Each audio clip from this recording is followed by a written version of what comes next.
तो पहली बार तो परिचय कराना हो, परिचय तो घर मैंने इनका करा दिया, बाकी ये आपसे मिलेंगे। इसके बाद इंदिरा दी और मैं चाहूँगी सिमरन भी तो ज़रूर सारा से मिले। तो दीदी मेरे पास आ जाओ। तो ओम प्रकाश भाई बोलेंगे।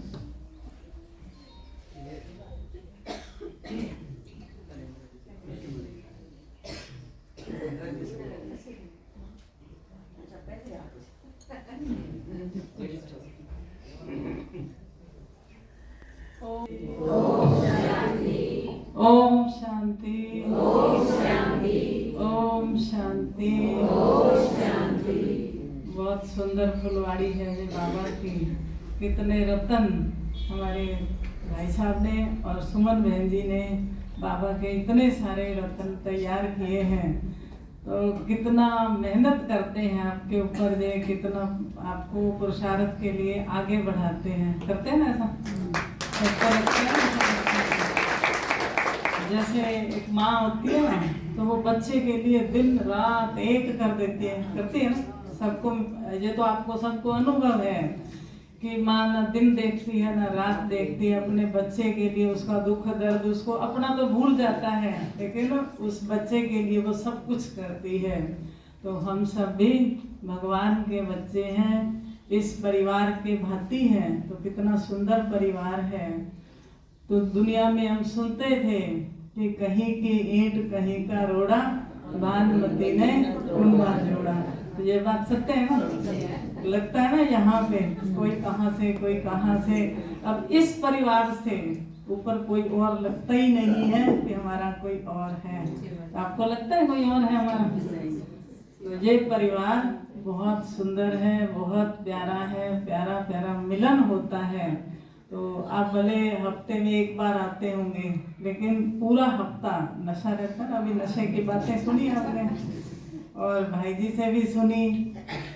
देवता उठ गए हैं, अब सोने का वक्त खत्म हो गया है।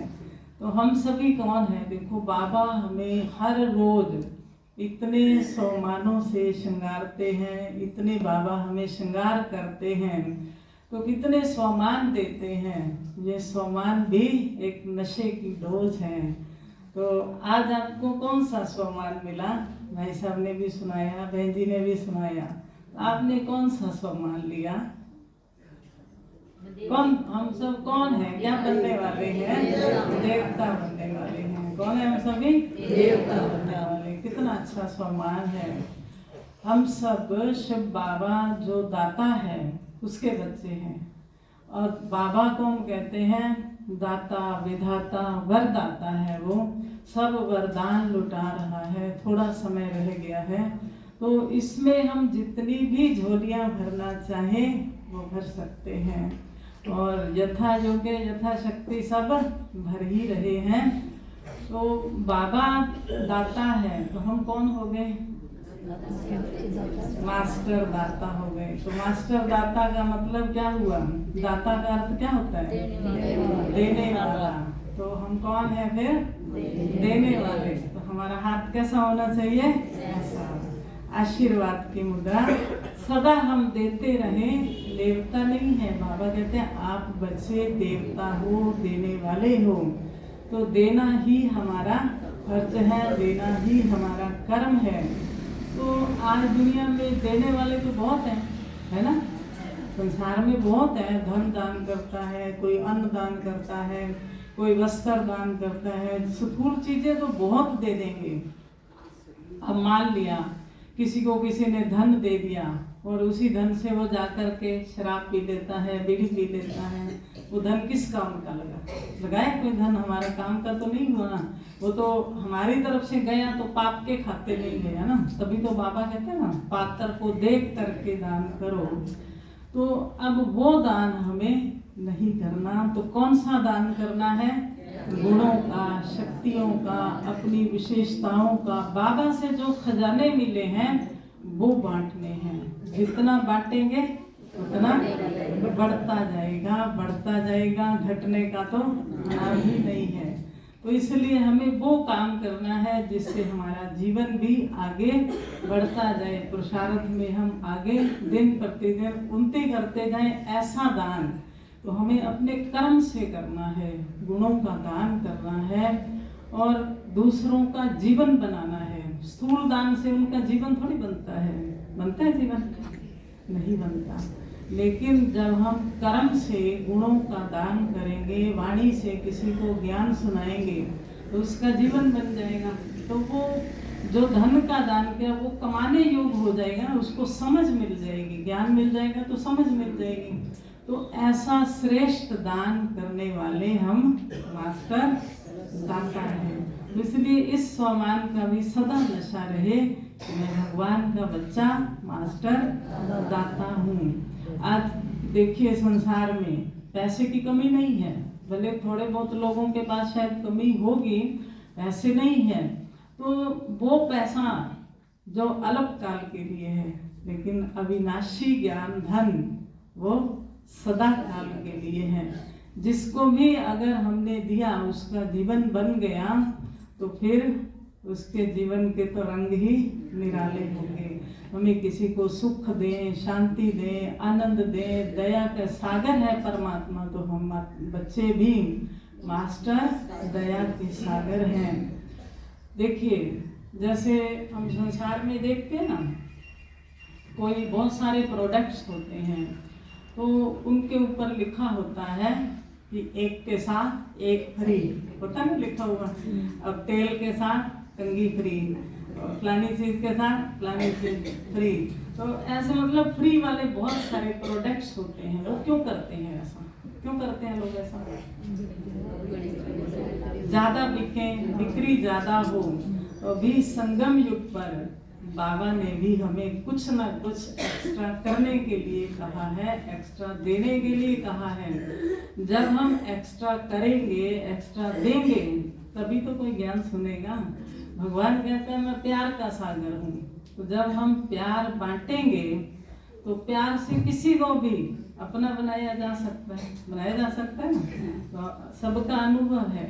देखो ब्रह्मा बाबा ने शुरू में क्या किया, दादियाँ कितनी छोटी उम्र में आई, तो छोटे छोटे बच्चों का ही बोर्डिंग बना, तो बहुत छोटे छोटे थे सभी, और बाबा ने सबको प्यार लुटाया। तो वो प्यार, वो सच्चा प्यार, वो अविनाशी प्यार, वो परमात्म प्यार हमें बांटना है, वो खुशियाँ बांटनी है।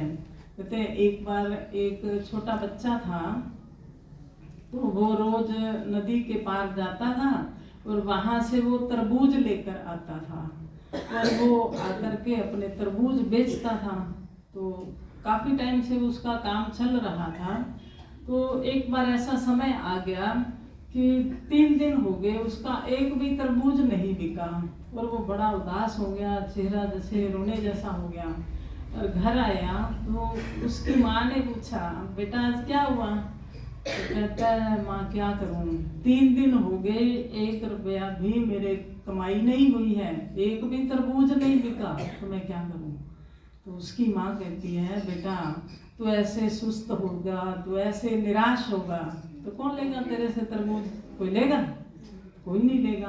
तो कल से तू एक काम करना, खूब खुशी खुशी से जाना और तरबूज को जब तू बेचेगा तेरा तरबूज तो सब भाग भाग के लेने आएंगे। तो वो रात भर सोचता है कि मेरी माँ ने ये बात कही है, तो माँ तो अनुभव वाली थी, तो माँ ने मुझे बताया है तो जरूर कोई इसमें राज होगा। तो अगले दिन वो बच्चा जाता है, वो क्या करता है, बहुत मीठा तरबूज है, नदी के पार से आया तरबूज है, ऐसा तरबूज आपको कहीं नहीं मिलेगा, ये इतना मीठा तरबूज है। तो वो इतनी महिमा करता है उस तरबूज की, और बाकी दुकानदारों से वो उसका रेट भी ज़्यादा लगाता है, फिर भी उसका तरबूज जो है वो फटाफट बिक जाता है। बाकी दुकानदार देखते ही रह जाते हैं, कहते कमाल हो गई, ये छोटा सा बच्चा अपना तरबूज बेच के और अपने घर को भी चल पड़ा।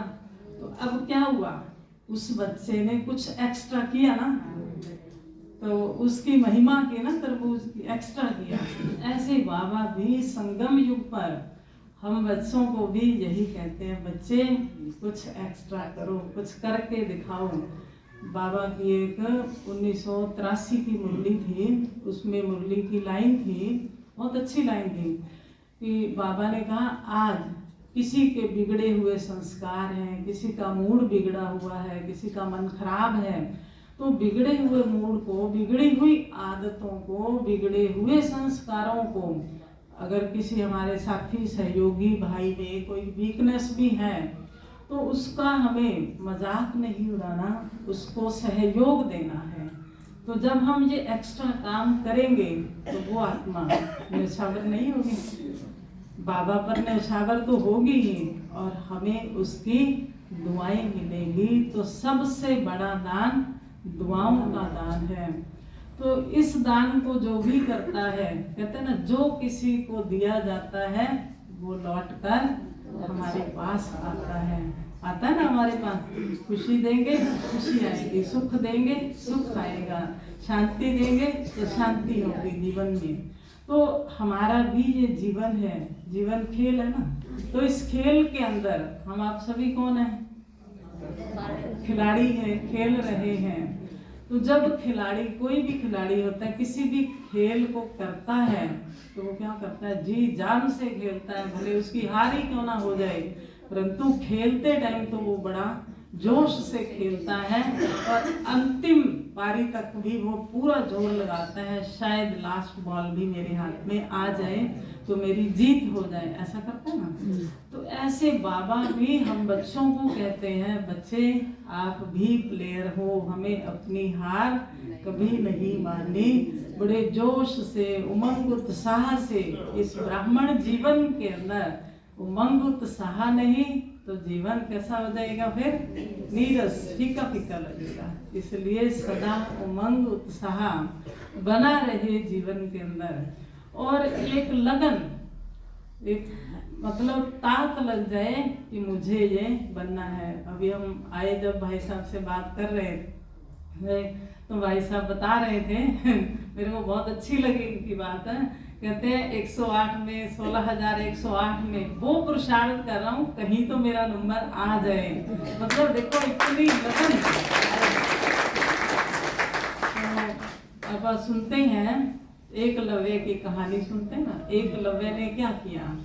गुरु द्रोणाचार्य की मूर्ति बनाई मिट्टी की और उसके आगे जो है उसने अपना धनुष चलाना सीखा। उसको किसी ने नहीं सिखाया, लेकिन लगन, एकाग्रता, एक उसका दृढ़ संकल्प था कि मुझे ये बनना है, धनुधारी बनना ही है।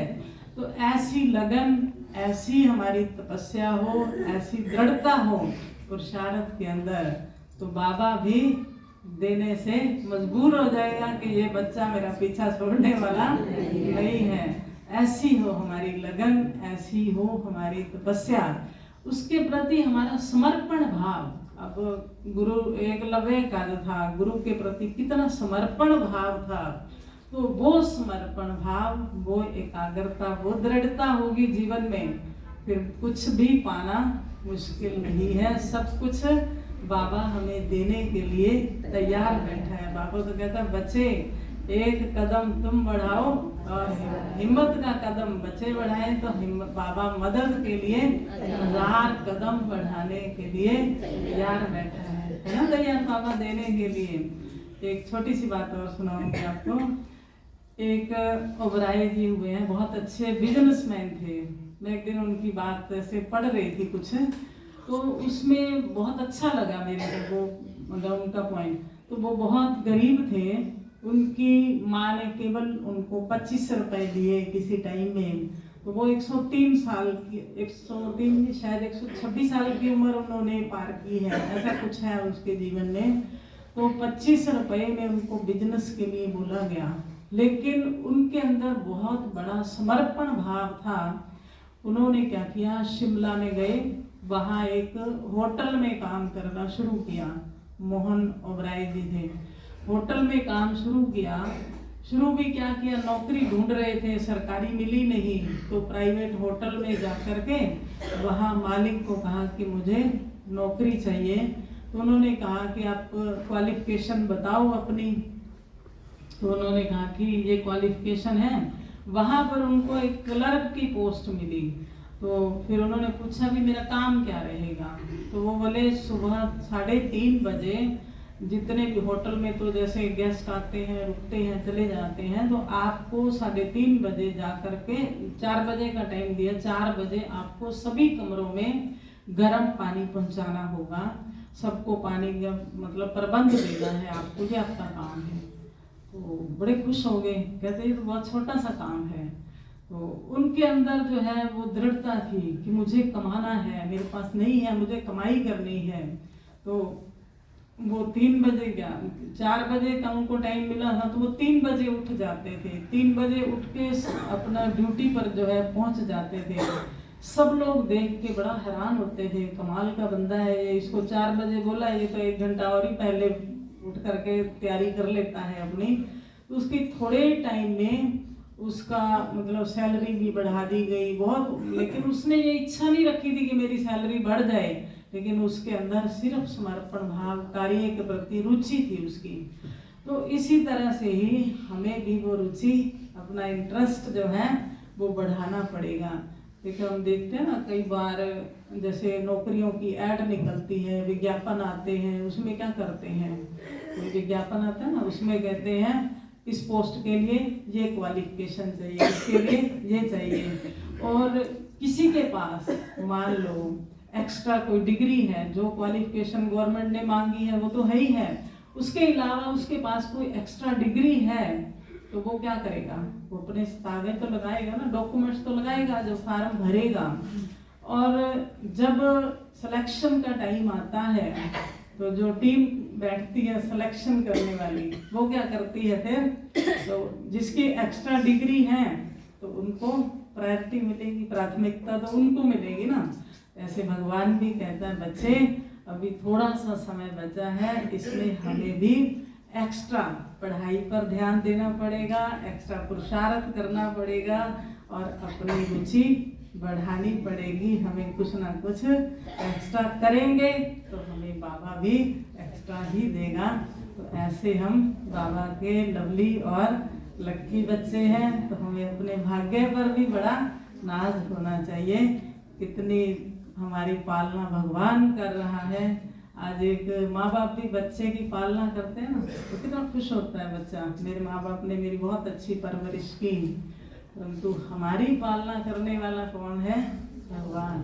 तो ये नशा जो है दिन रात चढ़ा रहे, तो ये नारायणी नशा उतरना नहीं चाहिए। अच्छा, ओम शांति।